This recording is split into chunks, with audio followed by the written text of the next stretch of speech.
एक बार एक पंडित जी ने एक दुकानदार के पास 500 रुपये रख दिए।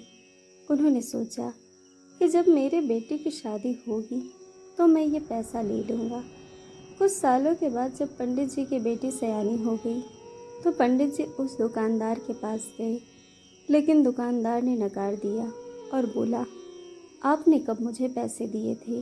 बताइए, क्या मैंने कुछ लिख कर दिया है? पंडित जी उस दुकानदार की इस हरकत से बहुत परेशान हो गए और बड़ी चिंता में डूब गए।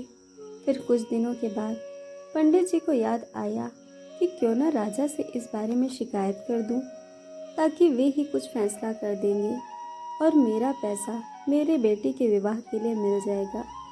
फिर पंडित जी राजा के पास पहुंचे और अपनी फरियाद सुनाई।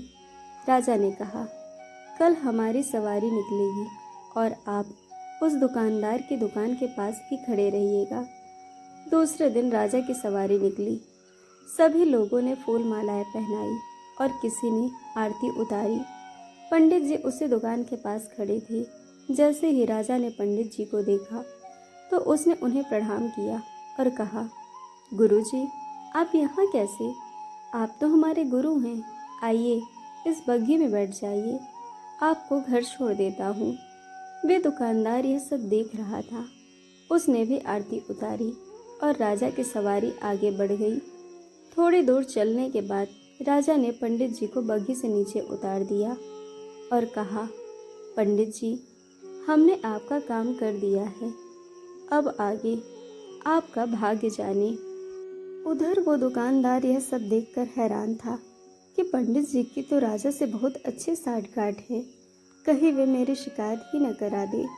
दुकानदार ने तत्काल अपने मुनीम को पंडित जी को ढूंढ कर लाने को कहा।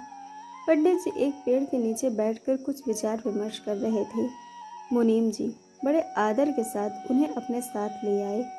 दुकानदार ने आते ही पंडित जी को प्रणाम किया और बोला, पंडित जी, मैंने काफ़ी मेहनत की और पुराने खातों को देखा तो पाया कि खाते में आपका 500 रुपये जमा है और पिछले 10 सालों में ब्याज के 12,000 रुपये भी हो गए हैं। पंडित जी, आपकी बेटी भी तो मेरी बेटी जैसी ही है, अतः 1,000 रुपये आप मेरी तरफ से ले जाइए और उसे बेटी की शादी में लगा दीजिए। इस प्रकार उस दुकानदार ने पंडित जी को 13,500 रुपये देकर बड़े ही प्रेम के साथ विदा किया। कहानी का सार है कि जब मात्र एक राजा के साथ संबंध होने भर से हमारी विपदा दूर हो जाती है, तो अगर हम इस दुनिया के राजा यानी कि परमात्मा से अपना संबंध जोड़ लें तो हमें कोई समस्या, कठिनाई या फिर हमारे साथ किसी भी तरह का अन्याय का तो कोई प्रश्न ही नहीं उत्पन्न होगा। तो दोस्तों, यह थी परमात्मा से संबंध की कथा। दोस्तों, आपको कहानी कैसी लगी यह हमें कमेंट करके ज़रूर बताइएगा और चैनल को सब्सक्राइब, वीडियो को लाइक शेयर करना बिल्कुल मत भूलिएगा। वीडियो देखने के लिए आप सभी का बहुत बहुत धन्यवाद। जल्द मिलेंगे एक और नई कहानी के साथ।